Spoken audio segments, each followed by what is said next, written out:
की अरावली पहाड़ियों की तलहटी में बसा भानगढ़ किला पूरी तरह अंधेरे में डूबा हुआ है।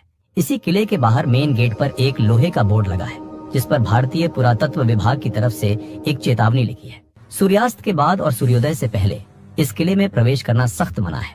इस चेतावनी को नजरअंदाज करते हुए 4 दोस्त राहुल, विक्रम, प्रिया और नेहा टॉर्च लेकर किले के अंदर पुरानी बाजार वाली गली में आगे बढ़ते हैं। लेकिन अंधेरा इतना गहरा है कि टॉर्च की रोशनी कुछ फीट दूर तक ही जा पाती है। हवा ठंडी है, लेकिन उसमें एक अजीब सी नमी है। पेड़ों की पत्तियां हिल रही हैं, फिर भी हवा का कोई झोंका महसूस नहीं होता है। अचानक दूर कहीं से एक औरत की चीख गूंजती है। ये क्या था?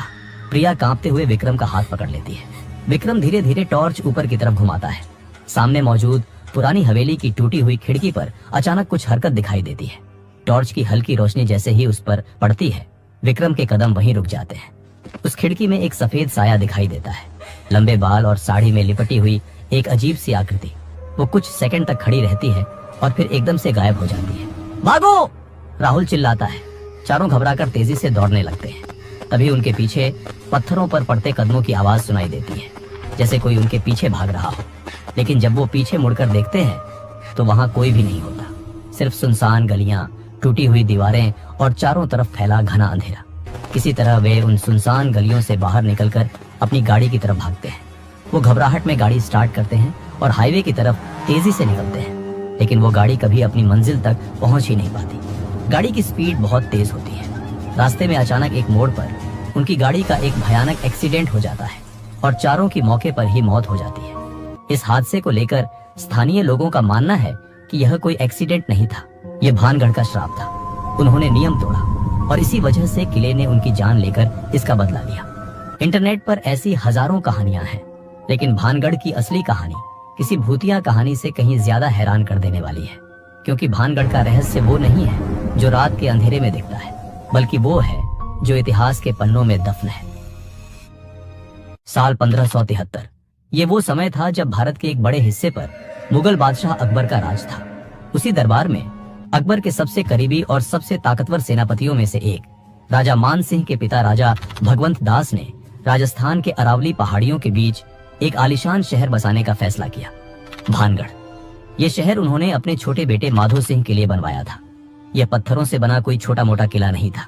ये बहुत सोच समझकर बसाया गया एक बेहद खूबसूरत शहर था। 3 तरफ से ऊंची ऊंची अरावली पहाड़ियों से घिरा हुआ एक सुरक्षित शहर। शहर में प्रवेश के लिए कई विशाल दरवाजे बनाए गए थे, जिनमें लाहौरी गेट, अजमेरी गेट, फुलबाड़ी गेट और दिल्ली गेट सबसे प्रमुख थे। अंदर कदम रखते ही एक भव्य शाही महल पर नजर पड़ती थी, जो 7 मंजिला ऊंचा था। इसके बीचों बीच था एक मशहूर जौहरी बाजार, जहां राजपुताना ही नहीं बल्कि दूर दूर के इलाकों से आए व्यापारी रेशम, कीमती पत्थर और हीरे जवाहरात का व्यापार करने आते थे। शहर में गोपीनाथ मंदिर और सोमेश्वर जैसे खूबसूरत और बारीक नक्काशी वाले मंदिर भी बने हुए थे, जो उस समय की शानदार कला और वास्तुकला की पहचान थे। अपने सुनहरे दिनों में इस शहर में 9000 से ज्यादा घर मौजूद थे और 10,000 से भी ज्यादा लोग यहाँ अपनी खुशहाल जिंदगी बिता रहे थे। सब कुछ सही चल रहा था, लेकिन किसी ने भी नहीं सोचा था कि एक दिन यह रौनक से भरा शहर पूरी तरह वीरान हो जाएगा और सदियों बाद इसकी पहचान भारत की सबसे रहस्यमयी और खौफनाक जगहों में होगी। आज अगर आप भानगढ़ जाएंगे तो आपके सामने एक बेहद अजीब और हैरान कर देने वाला नजारा होगा। 9000 घरों का वो आबाद शहर आज पूरी तरह खंडहर बन चुका है। दीवारें आज भी अपनी जगह खड़ी हैं, लेकिन हैरानी वाली बात यह है कि किसी भी घर पर छत का नामो निशान ही नहीं है। पूरा का पूरा शहर बिना छत के खुले आसमान के नीचे एक मुर्दा लाश की तरह पड़ा है। आखिर 10,000 लोगों का एक फलता फूलता शहर अचानक खंडहर में कैसे बदल गया? तो स्थानीय लोग बताते हैं कि इसके पीछे 2 खौफनाक श्राप हैं। ऐसे श्राप जिनकी कहानियां सदियों से लोगों के बीच सुनाई जाती रही हैं। लेकिन क्या ये श्राप सच है या फिर भानगढ़ के उजड़ने के पीछे कोई और वजह थी? ये जानने से पहले हमें इन दोनों श्राप की कहानियों को समझना होगा। पहली कहानी है बाबा बालूनाथ की। कहा जाता है कि सैकड़ों साल पहले जब राजा माधो सिंह अरावली पहाड़ियों के बीच भानगढ़ किले को बसाने की तैयारी कर रहे थे, तब उसी जगह पर गुरु बालूनाथ नाम के एक तपस्वी वर्षों से ध्यान और साधना में लीन थे। लोग मानते थे कि बाबा बालूनाथ कोई साधारण संत नहीं है। इसलिए जब राजा माधो सिंह ने यहाँ किले और नगर का निर्माण करवाने का निर्णय लिया, तो सबसे पहले वह गुरु बालूनाथ के पास पहुंचे। राजा ने विनम्रता से उनसे अनुमति मांगी। गुरु बालूनाथ ने कुछ देर तक मौन धारण किया और फिर एक शर्त रखी। उन्होंने कहा, तुम अपना नगर बसाओ, महल बनाओ, लेकिन याद रखना इस किले की ऊंचाई कभी इतनी मत बढ़ाना कि उसकी परछाई मेरी कुटिया पर पड़े। जिस दिन ऐसा हुआ उस दिन तुम्हारा यह नगर तबाह हो जाएगा। राजा माधो सिंह ने गुरु की इस शर्त को आदेश समझकर स्वीकार कर लिया। महल का निर्माण शुरू हुआ। हजारों लोगों ने यहाँ अपने घर बसाए, बड़े बाजार बने, भव्य मंदिर बनाए गए और देखते ही देखते भानगढ़ राजस्थान के सबसे समृद्ध नगरों में से एक बन गया। कई वर्षों तक सब कुछ सामान्य रहा। समय के साथ राजाओं की पीढ़ियां बदलती गई और फिर सिंहासन पर आए माधो सिंह के पोते अजब सिंह। अजब सिंह ने अपने पूर्वजों की तरह साधु की चेतावनी को उतनी गंभीरता से नहीं लिया। उन्होंने किले को और भव्य बनाने का फैसला किया। महल में नई मंजिलें जोड़ी जाने लगी। एक के बाद एक महल पहले से ऊंचा होता गया और फिर एक दिन वही हुआ जो गुरु बालूनाथ ने वर्षों पहले चेतावनी दी थी। डूबते सूरज की रोशनी में महल की लंबी परछाई धीरे धीरे पहाड़ी पर फैलने लगी और जाकर सीधा गुरु बालूनाथ की कुटिया को छू गई। उसी क्षण साधु की समाधि भंग हो गई। उन्होंने अपनी आंखें खोली तो उनका क्रोध भड़क उठा और फिर उन्होंने एक भयानक श्राप दिया। अब यह नगर कभी आबाद नहीं होगा। यहाँ के सारे घर उजड़ जाएंगे और आने वाली पीढ़ियां सिर्फ इसके खंडहर देखेंगी। स्थानीय लोगों के अनुसार उसी दिन से भानगढ़ का दुर्भाग्य शुरू हो गया। जो नगर कभी समृद्धि और वैभव का प्रतीक था वह धीरे धीरे वीरान होने लगा। लोग यहाँ से पलायन करने लगे और कुछ ही वर्षों में पूरी बस्ती खंडहर में बदल गई। कहा जाता है कि उसी श्राप के कारण आज भी भानगढ़ में कोई छत नहीं टिकती। अगर कोई छत बनाता है तो वो रहस्यमयी तरीके से ढह जाती है। दूसरी कहानी है भानगढ़ की राजकुमारी रत्नावती की। कहा जाता है कि उस समय पूरे राजपूताना में उनकी खूबसूरती की चर्चा थी। जैसे ही राजकुमारी 18 साल की हुई तो दूर दूर के राजघरानों से उनके लिए विवाह के प्रस्ताव आने लगे। वहीं भानगढ़ के बाहरी इलाके में सिंघिया नाम का एक तांत्रिक रहता था जो काले जादू का बेताज बादशाह था। उसे राजकुमारी से एक तरफा प्रेम हो गया। वो जानता था कि एक मामूली तांत्रिक को राजकुमारी कभी नहीं मिलेगी। अब तांत्रिक बस एक सही मौके का इंतजार कर रहा था।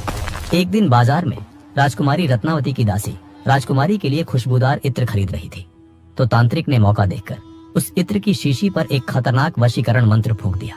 उसका इरादा साफ था। जैसे ही राजकुमारी उस इत्र को अपने शरीर पर लगाएगी वो सम्मोहित होकर सीधे तांत्रिक के प्रेम जाल में आ गिरेगी। लेकिन राजकुमारी रत्नावती जितनी खूबसूरत थी उतनी ही बुद्धिमान भी थी। वह खुद तंत्र विद्या जानती थी। जैसे ही दासी ने वो शीशी उन्हें दी राजकुमारी ने तुरंत भांप लिया कि उस पर किसी काले जादू का प्रभाव है। गुस्से में आकर राजकुमारी ने वो इत्र की शीशी पास ही पड़ी एक भारी चट्टान पर दे मारी। शीशी टूट गई और जादू का असर उस बेजान चट्टान पर हो गया। वो विशाल चट्टान तेजी से तांत्रिक सिंघिया की तरफ लुढ़कने लगी। इससे पहले कि तांत्रिक भाग पाता उस चट्टान ने उसे बुरी तरह कुचल दिया। लेकिन मरते मरते खून से लथपथ उस तांत्रिक की जुबान से एक खौफनाक श्राप निकला। भानगढ़ तबाह हो जाएगा, कोई जिंदा नहीं बचेगा और जो मरेंगे उनकी आत्माओं को कभी मुक्ति नहीं मिलेगी। वो हमेशा इन्हीं खंडहरों में भटकती रहेंगी। और अगले ही साल अजबगढ़ और भानगढ़ के बीच एक भीषण युद्ध हुआ। राजकुमारी रत्नावती समेत शहर के सारे लोग मारे गए और कहा जाता है कि तब से लेकर आज तक उन हजारों लोगों की आत्माएं भानगढ़ में कैद हैं। भानगढ़ किला आज भारत में खौफ का दूसरा नाम बन चुका है। कहा जाता है कि यहाँ रात के सन्नाटे में औरतों के रोने की आवाजें आती हैं, पायल की झंकार गूंजती है और अदृश्य परछाइयां इंसानों का पीछा करती हैं। लेकिन हैरानी वाली बात यह है कि इन श्रापों का कोई ऐतिहासिक प्रमाण नहीं है। पुरातत्व विभाग और मुगल कालीन ऐतिहासिक दस्तावेजों के अनुसार राजकुमारी रत्नावती नाम की किसी राजकुमारी का भानगढ़ के इतिहास में कोई जिक्र ही नहीं है। न कोई तांत्रिक सिंघिया था और न ही उसके कुचले जाने का कोई रिकॉर्ड। दरअसल ये मनगढ़ंत कहानियां हैं जिसे लोक कथा कहते हैं। तो फिर जो लोग रात में भानगढ़ के पास से गुजरते हैं उन्हें औरतों के रोने की आवाजें क्यों आती हैं? कई लोगों ने दावा किया है कि उन्हें किले में ऐसा लगा जैसे कोई उन्हें घूर रहा है। उनके शरीर में कंपन हुई, पसीना आया और अचानक अजीब सी घबराहट होने लगी। और ये सच है कि उन्होंने वाकई वो खौफ महसूस किया। लेकिन इसके पीछे कोई तांत्रिक या आत्मा नहीं बल्कि विज्ञान और इंसान का अपना दिमाग है। वैज्ञानिकों का मानना है कि भानगढ़ किले में कुछ खास बनावट वाली जगहों पर हवा के गुजरने से वहां ध्वनि तरंगे पैदा होती हैं, जिसे इंफ्रासाउंड कहते हैं। यह आवाज 20 हर्ट्ज से कम होती है, इसलिए हमारे कान इसे सुन नहीं सकते, लेकिन हमारा शरीर इसे महसूस कर सकता है। जब ऐसी ध्वनि तरंगे हमारे शरीर से टकराती है तो हमारे अंदर घबराहट, बेचैनी और आसपास किसी के होने का एहसास होता है। यही नहीं, ये फ्रीक्वेंसी हमारे आंखों के लिक्विड में कंपन पैदा कर देती है, जिससे हमें हवा में धुंधली परछाइयां दिखने लगती है और लोग इसे भूत मान लेते हैं। दरअसल भानगढ़ उच्च जोखिम वाले भूकंपीय क्षेत्र में आता है, जहां जमीन के नीचे हलचल होती रहती है। जब अरावली की तेज हवाएं भानगढ़ के इन 400 साल पुराने बिना छत वाले खंडहरों और पत्थरों की दरारों से गुजरती है तो ये पूरा किला एक बांसुरी की तरह काम करता है और वही खौफनाक इंफ्रासाउंड पैदा करता है। इसके अलावा एक मनोवैज्ञानिक कारण भी है। जब हम किसी जगह के बारे में पहले ही सुन लेते हैं कि वो भूतिया है, तो हमारा दिमाग खुद ब खुद हर छोटी मोटी चीज पर शक करने लगता है। हवा से हिलता हुआ कोई दरवाजा या परछाइयों का अजीब दिखना भी हमें डरा सकता है। भानगढ़ जाने से पहले ही हम सब उसकी इतनी कहानियां सुन चुके होते हैं कि हमारा दिमाग उस डर को महसूस करने के लिए तैयार हो जाता है। अब अगर विज्ञान साबित कर चुका है कि वहाँ भूत नहीं है, तो फिर किले के बाहर पुरातत्व विभाग का वो बोर्ड क्यों लगा है? आखिर क्यों सरकार ने रात में किले के अंदर जाने पर रोक लगाई है? असल में भानगढ़ का किला सरिस्का टाइगर रिजर्व की सीमा से सटा हुआ है। सरिस्का 866 वर्ग किलोमीटर में फैला वो घना जंगल है, जहाँ बंगाल टाइगर, तेंदुए, जंगली सुअर और लकड़बग्घे जैसे खतरनाक जानवर खुलेआम घूमते हैं। दिन के वक्त हजारों टूरिस्ट होते हैं तो जानवर दूर रहते हैं, लेकिन जैसे ही सूरज ढलता है, भानगढ़ का ये वीरान किला इन जंगली जानवरों का शिकार बन जाता है।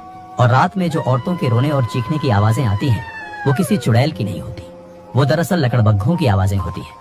लकड़बग्घे जब रात में एक दूसरे से संपर्क करते हैं तो उनकी आवाज बिल्कुल किसी इंसान के रोने या चीखने जैसी होती है। दूर से सुनने पर ऐसा लगता है जैसे कोई दर्द से तड़प रहा हो। इसके अलावा भानगढ़ किले में सैकड़ों फुट गहरे सूखे कुएं हैं, सीढ़ियां टूटी हुई हैं और जमीन उबड़ खाबड़ है। रात के अंधेरे में टूटी फूटी सीढ़ियों या कमजोर छतों के पास जाना जानलेवा हो सकता है। और यही वजह है कि भारतीय पुरातत्व सर्वेक्षण विभाग ने भानगढ़ किले के बाहर सूर्यास्त के बाद प्रवेश पर सख्त प्रतिबंध लगाने वाला बोर्ड लगाया है। अब वापस आते हैं उसी सवाल पर कि आखिर कैसे 10,000 लोगों का आबाद शहर अचानक खंडहर में बदल गया। इतिहासकारों की माने तो भानगढ़ का पतन किसी एक घटना से नहीं हुआ और न ही ये शहर रातों रात खाली हुआ। इसका पतन धीरे धीरे कई ऐतिहासिक और राजनीतिक कारणों से हुआ। 1720 के आसपास औरंगजेब की मृत्यु के बाद मुगल सल्तनत कमजोर पड़ चुकी थी। तब जयपुर के महाराजा सवाई जय सिंह द्वितीय ने भानगढ़ पर हमला किया और उसे अपने कब्जे में ले लिया। इस राजनीतिक उथल पुथल ने भानगढ़ की कमर तोड़ दी और शहर की अहमियत खत्म कर दी। 18वीं सदी के अंत में उत्तर भारत में एक भयानक अकाल पड़ा, जिसे चालीसा अकाल कहा जाता है। इस अकाल में पूरे उत्तर भारत के लाखों लोग भूख और प्यास से तड़प तड़प कर मर गए। भानगढ़ जो पहले से ही संघर्ष कर रहा था, इस अकाल को झेल नहीं पाया। वहाँ पानी की एक एक बूंद के लिए हाहाकार मच गया। समय पर बारिश न होने के कारण भयंकर सूखे ने राजपुताना को रेगिस्तान की जलती भट्टी में बदल दिया। कुएं सूख गए, नदियां चटक गईं, मवेशी मरने लगे। पानी की कमी और भुखमरी ने बचे खुचे लोगों को ये जगह छोड़ने पर मजबूर कर दिया। समय के साथ भानगढ़ शहर की लकड़ी से बनी छतें दीमक और बारिश से गलकर गिर गईं। 400 सालों के भूकंपों ने इसकी दीवारों को भी कमजोर कर दिया और इसी तरह यह आबाद शहर धीरे धीरे खंडहर में बदल गया। भानगढ़ भूतिया जगह है या नहीं, यह हर इंसान की अपनी मान्यता पर निर्भर करता है, लेकिन एक बात तय है, यह जगह रहस्यमयी जरूर है। तो दोस्तों, आपको क्या लगता है, क्या इंसान का अपना डर ही दुनिया का सबसे बड़ा भूत है? हमें कमेंट्स में जरूर बताइएगा। जय हिंद।